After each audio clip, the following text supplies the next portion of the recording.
Hello everybody and welcome back to Kerbal Space Program, where last episode we made a, proofing version of Starship here. It's a little too long on this taper, but given our parts restrictions, that's what we worked with. And we could try to land our Super Heavy. I don't know how well this is going to go, but we can put our Starship into orbit and attempt to land that as well. So that would be our overall proofing there, and then we'll just make our SLS variant of the Starship, which is, of course, going to be a little simpler than what we have here and a little lighter as well, which would be absolutely great. We'd be very, very happy to do that. So we're not going to be doing the belly flop maneuver. We don't really have the attitude control as we're coming in for that. We're just going to have to come in retrograde and try to land it like it's a Falcon 9, and that's going to be kind of spicy, but we'll see how that ends up going. For the time being, we can save this and launch it, although we should not have crew aboard. We definitely should not be bringing crew on this, because it's very possible that we end up losing this. Now, we're not going to get paid for this flight, to be clear. This is just a test flight to proof the overall Starship Super Heavy system, and we'll see how it goes. I'm not necessarily expecting it to go the best, but we're not going to spend a lot of time on making it perfect, because that's not really the focus of this series at this point. So all I'm going to do is, we're not even going to use ascent guidance here. There's no point. We're going to throttle up and SAS on. So node, or actually Kilrot, for our smart ASS. That'll be fine. We're going to be a little bit slow off the pad here. I want to double check our staging. It's a good thing that I double checked the staging, because this ends up going here. These are our... Whoa, we're tipping over here. Okay. That's spicy. Well, in that case, we are perfectly fine to just revert this back and add in a tower. I did not expect for this to actually tip over. That's intriguing. But we can add in a tower, no doubt about that. So that is going to end up being a launch stability enhancer. And I'm going to add that in on, like, this side over here. And snapping on. We could put that in somewhere around here to pretend it's like a crew access tower. Or we could just put it in here to be a little easier. Okay, so something along the lines of that. Now, one question that I have is, are we a little too far off the ground? We might be. How's that? Still a little too far off the ground? Okay, let's grab it, move it down one more notch. That's better. Okay, so we'll save that and we'll put that on the pad and see what happens. If we have any weird physics from being slightly clipped into the ground, we can change it, but it should be relatively okay. Now, as I was saying, I've forgotten what I was saying, but I believe I was saying something along the lines of, we don't care too much about the Starship Super Heavy proofing. All we need to be able to do is get an SLS, or rather an HLS variant of the Starship into orbit around the moon that can land on the moon. That's really all we need to do there.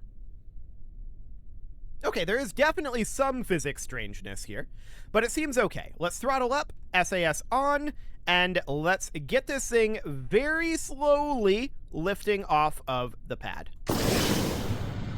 Oh, that is a lot more wiggling than I expected to see out of this joint. Okay, I'm gonna abort this flight.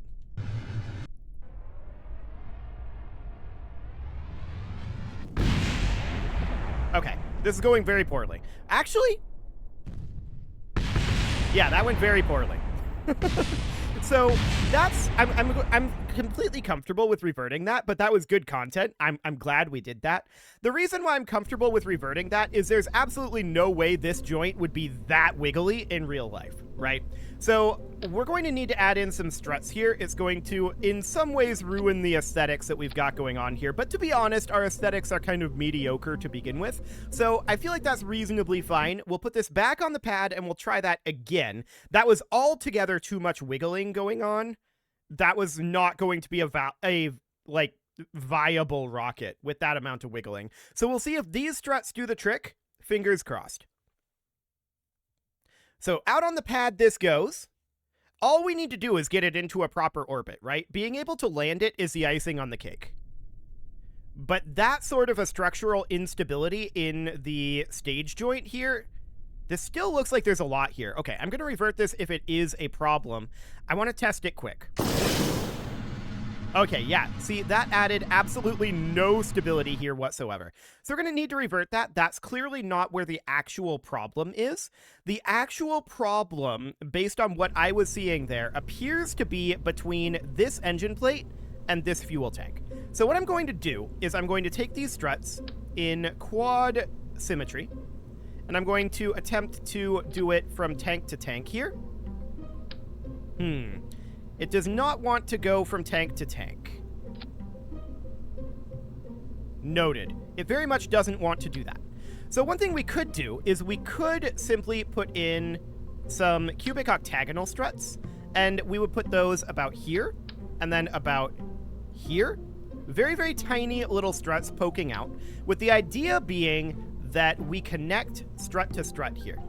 So that's going to go from here to here. And then I'm also going to do it from here to about here, just to make sure that that's reasonably solid. And let's put that out on the pad and see if that gives us enough structural integrity there. Fingers crossed. With any luck, that'll do the trick. We're definitely having a pretty big structural integrity issue from the engine plate into the fuel tank of the Starship, which is unexpected. That's definitely unexpected, but let's see what happens if we toss this in. And we may have to run a set of struts as well from the fuel tank to the engine plate. We'll see. So let's get this loaded in. We'll take a quick look at what we've got going on there. That looked better.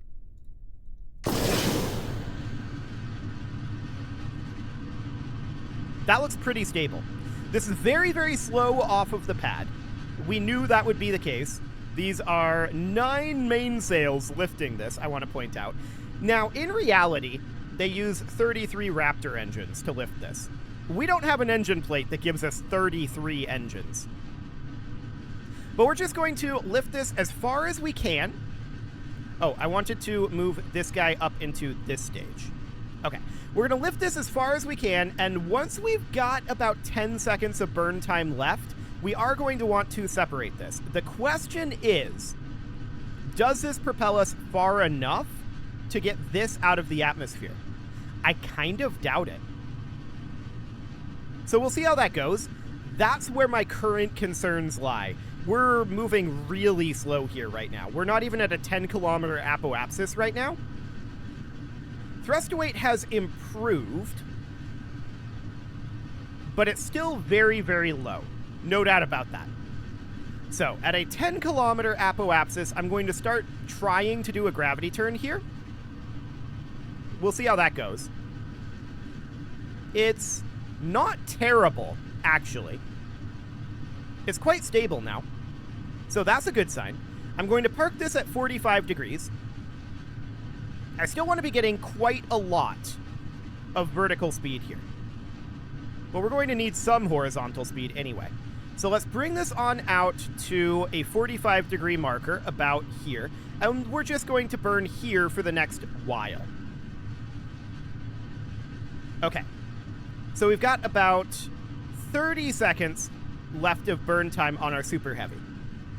This definitely does lift us up quite a lot. No doubt about that.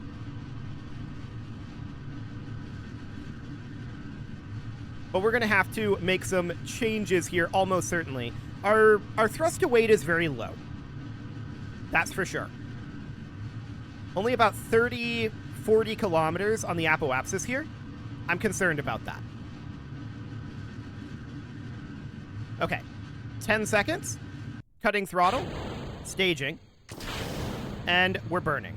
Okay, I want this to be out over here. Now we're using our we're not using our vacuum optimized engines here. I want to be at horizontal velocity up. Now, the main concern now is that this guy is going to remain in the atmosphere. And that is definitely concerning. So we're just going to get as much horizontal speed as we can out of our Starship, but this is moving very, very slowly. I want to be clear about that. I'm just going to bring this up to an apoapsis height of about, I don't know. I feel like we don't have time for this. We need more thrust in that first stage. I think that's very, very clear. Yeah, we can see time to apoapsis is currently dropping here. So we definitely need a lot more thrust in that first stage. I think that's obvious. So how do we want to upgrade that beyond mainsails? Well, we've got 9 mainsails right now. We could think about trying to cram more mainsails onto there. It's a theoretical option. I don't know that's a good option. This is probably going down at this time. And we do need a fair amount more delta V here, right? We can see our apoapsis height is coming up. It is going to start going positive on our time to apoapsis very soon. But I don't think we have enough time at this time to do a recovery the way we did with the Falcon 9 of our first stage. We'll see. We'll see what that ends up feeling like. Our horizontal speed is coming up reasonably quickly here, so we should be entering into an orbital insertion very shortly here. But I don't think it's fast enough. So I'm just going to take this apoapsis height up to, like, I don't know, 200, something like that. We should be going up very quickly very soon. Yeah, we're now starting to go up much more quickly. That is solid. So that is 100, and let's just put this at 200 for now and call it good. So we can definitely get this into orbit. The question is, what is the current status of our Starship probe? Cannot switch vessels while in atmosphere. Okay, that's a spicy one. That's noted. So we have to wait until we get out of the atmosphere here. So I think it's clear that we need a lot more verticality if we're going to be doing this. We can't switch vessels while in atmosphere. Okay, so we have plenty of time at this point if we had plenty of time, but we don't. What that ends up meaning is we need a lot more... Okay, yeah, it looks like this already impacted. So in that case, what I'm going to do is I'm going to revert this back. And it's clear at this point, if we want to pull this off, we need at least more verticality on that first stage, bare minimum. But we probably want more thrust on this first stage. So what does that end up meaning? Well, we could try to get another ring of, say, 4 mainsails inside of here. That'd be kind of awkward to do. What we're going to have to do, I think, is move our Starship up a bit in order to be able to work on it. So we're just going to put it up here for now, and we could try to cram in 4 additional mainsails here. So that would end up looking like attaching them... It really doesn't want to go there? Okay, noted. So that would end up looking like attaching them in 4x symmetry out here, right? And then just moving them in. So we would do that in local space and positioning these about here or so. So I don't know how well that's going to go. That will definitely boost up our thrust to weight and get us moving a lot faster. So that would be a useful thing. And I do think we want more verticality and less in terms of our horizontal speed to begin with. A lot of our horizontal speed is going to be coming from Starship. That's very clear at this point. So that'll get us additional thrust to weight for sure. I want to bring this down a couple of notches about there. Yeah, that's about right. Okay, let's try this one and see how this goes. With just that extra little bit of thrust to weight there, that should propel us up through the atmosphere faster. And I think what we're going to do is we're going to target a much higher apoapsis before we start our gravity turn. So that was at 10 kilometers. I think we're going to target something more akin to 20 or 30. And we'll see how that goes. So let's try this. We clearly need a little bit more thrust out of our first stage. I don't think more delta V is necessarily the answer there. There's a fair amount of power here, and that's absolutely fine. So we'll go to Killrot, throttle up, double checking the staging. This should be moved up here, but otherwise it looks reasonably good. And let's lift this thing off. So that's definitely a lot faster off of the pad. That's a really good sign. It's a lot less burn time, to be sure. It's the same amount of fuel with 4 additional engines, right? So we're consuming the...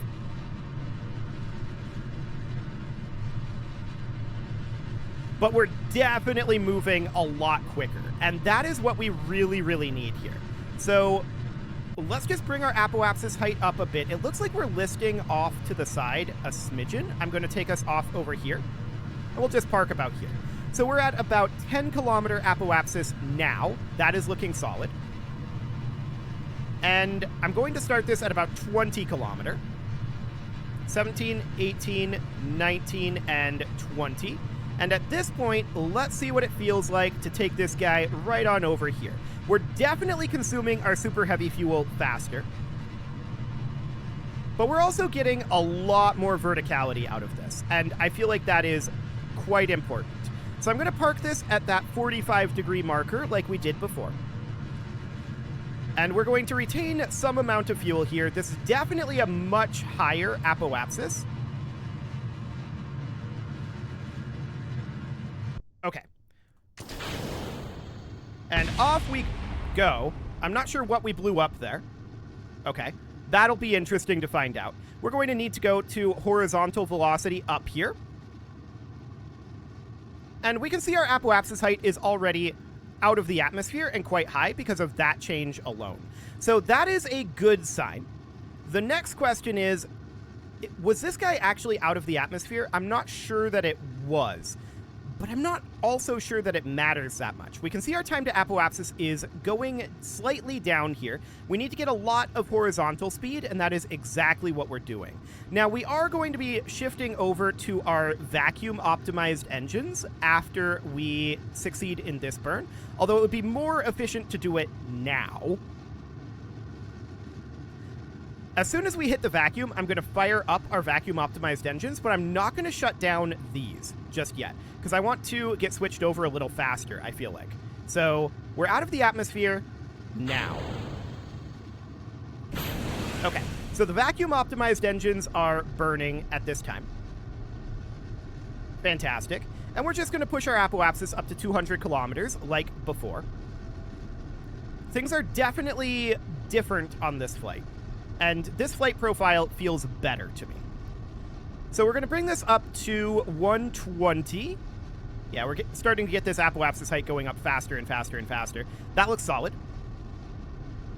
We're just targeting 200 for now. 150. And 170. 190 and 200. That's good enough. Okay, now we need to switch over to our Starship probe, and we can try to recover this. I don't know how well that'll go. Where is it right now in its orbit? It's a little past periapsis, I think. And what way is it facing? Well, it's actually facing a pretty good direction here. Surface velocity minus. We're going to deploy our air brakes. And we're going to head over towards surface velocity minus. So we've got a fair amount of thrust to weight here. We can try to recover this guy and see. So a little bit more thrust here and a slightly different ascent profile definitely puts us in a much better position. And you can see this guy's going pretty slowly still. So that is a good sign. The next question is, can we safely land it? But at this point, that's an execution thing, much like the Falcon 9. So that's, I'm not too concerned about whether we can land this guy or not. And to be clear, the overall Starship, I'm not that concerned about whether we land that or not either. So we're just going to bring this right on down. The aero brakes are not going to be as effective as they were for the Falcon 9 because there's the same number of the same aero brakes, right? And this is a lot more rocket. So that's definitely noted. We are making our way over towards surface velocity minus. And as there gets to be more and more atmosphere, that will continue to be that'll continue to be more and more steering ability for us in these air brakes. So that'll be good. We're at 40 kilometers right now. We're moving a lot slower than we were with the Falcon 9 at 40 kilometers. I don't necessarily feel like we need a re-entry burn at this time. So that is a good sign. We're at 30 kilometers up. 25 kilometers up. Okay. Our surface velocity should start decreasing fairly soon, I think, although the air brakes may not be enough to do that. We're at 1 kilometer per second right now. Okay, it's beginning to decrease. That was definitely a lot slower. I'm going to start this at 3. Beginning our braking burn. This may be too late. This is too late.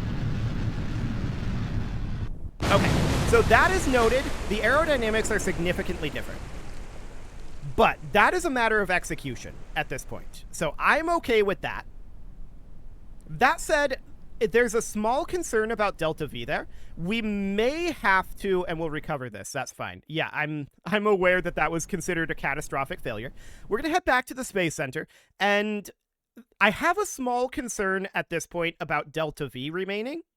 So we may not have enough Delta V to fully break that. But clearly 3 kilometers is too low. We can almost, we may want to increase our number of air brakes on that one, actually. There's a lot more mass there, and the air brakes were definitely struggling to slow us down. I think taking that to 8 air brakes would not be a bad thing. But overall, that felt doable. We just need to figure out where exactly that ends up going, right? It's also very expensive, but we need to head into the tracking station, and we need to then do our Starship. And are we just going to do a re-entry here? Well, potentially. We do have some debris here that we can clean up, so we'll do that. So we may just bring our Starship down. This is debris orbiting Kerbal. Okay, we'll just get rid of that. So we'll terminate this, and this is on a suborbital trajectory. So that is, well, actually, that's an SLS Artemis 1 debris. So that's actually probably going to stick around. And this will be fine. More Falcon 9 debris. Yep, we'll recover this, and recover this. Okay. So that's all well and good. Recovering of the Super Heavy booster will, of course, be a lot of money for us. So we have some benefit to doing that. But we only need to deliver 1. So if it doesn't recover, that's fine. Of course, in reality, recovering the Super Heavy booster is incredibly important to the economics of the system, right? No doubt about that. But let's take this guy over to surface velocity minus. I'm going to shut down our Poodle engines. I'm not going to enter I'm not going to enter orbit here. We know that we can enter orbit from this position. Absolutely no problem. The real question at this point is, actually, we have enough Delta V to make our way to the moon for sure. So that's all very viable. Very, very viable. Let's move to surface velocity minus, see if we can't manage to recover this guy. How are we doing on electric charge? Okay, I'm not worried about that. Cool. So we're going to bring this around. I don't expect this to work either on the first go, for the record. I just want to see how this feels.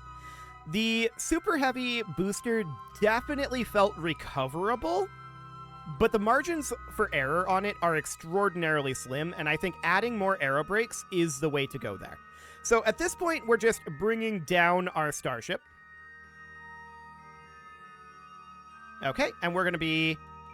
I'm going to take us out of time warp here because we need to be facing retrograde. We know that this thing doesn't have the best aerodynamics for steering itself through the atmosphere, and that's okay. So we're just going to bring this guy right on around, parking at surface velocity minus. Cool. Right about here or so. We're going to be entering the atmosphere shortly. But again, I don't necessarily expect this to be the best landing. Thrust to weight here is 2.16. Okay, so that is considerably lower thrust to weight. We do have a lot of fuel left here, so we'll see how this goes, but this is mostly a matter of feeling out how it feels, right? That's what we're looking for. Whoa, okay, we are flipping here. It aerodynamically wants to flip over and go prograde.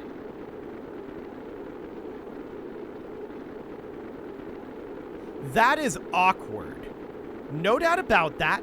We really don't want this to be prograde. Okay, well, like I said, we don't need to worry too much about the landing of this. I just wanted to see how it feels.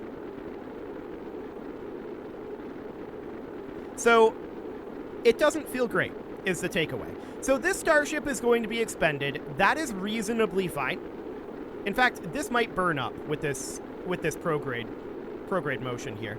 I wouldn't be surprised if this does burn up, actually. So we're not going to try to do this section of it then, I think is the takeaway. Absolutely. So yeah, we're starting to burn up. And yep, there we go. So the problem there is aerodynamics, but I'm not going to be too focused on that. So overall, I think what we need to do is we need to increase our number of air brakes on the Super Heavy, and then our Starship we're just going to make into the HLS variant, which will be pretty easy. We'll just strip out the engines, we'll remove the fins, and it's just intended entirely for vacuum flight. That's fine. That's absolutely okay. We don't need to go through the whole Starship development process here. And given the length of this series, I think that's acceptable. So that was definitely an interesting experiment, no doubt about that. If we go into the VAB here, I want to bring up our number of air brakes at least to 8. But maybe to 16? I don't know. I feel like that's overkill. Let's do 8 for the Super Heavy booster, but even if we don't manage to recover it on the next flight, that's okay. Our next Starship Super Heavy booster will be the one that takes the HLS out to the moon. And that's all we need to do. So we can get this ready to go. I'm going to get these air brakes. We're going to take this up to 8x symmetry, and we're going to put in air brakes about like that. So we've got more air brakes that will help us. I'm still a little concerned about the amount of delta V it'll cost, but hopefully that will cause enough drag to alter that equation. It is time to put a cut in here, so I'm going to go ahead and do that. And next episode, we're going to design the HLS variant of the Starship, which will mean getting rid of these fins, as well as getting rid of these engines, and putting in some landing engines up here. You can leave your offerings to the engagement gods in the form of likes, comments, subscribes, and bell ringings, and a very special thank you to all of the channel members for making this video possible, including ALS Gamer, Shadow Wolf, Kintogan, Ali Lee, Upper Cumberland Gamers, Nick Smarty, Dimitri H, Punching the Microphone, Soccerman12UK, and all the rest. And of course, you. Thank you for watching. If you'd like to support the channel, you can click the join button down below the video, and as always, I will see you all next time.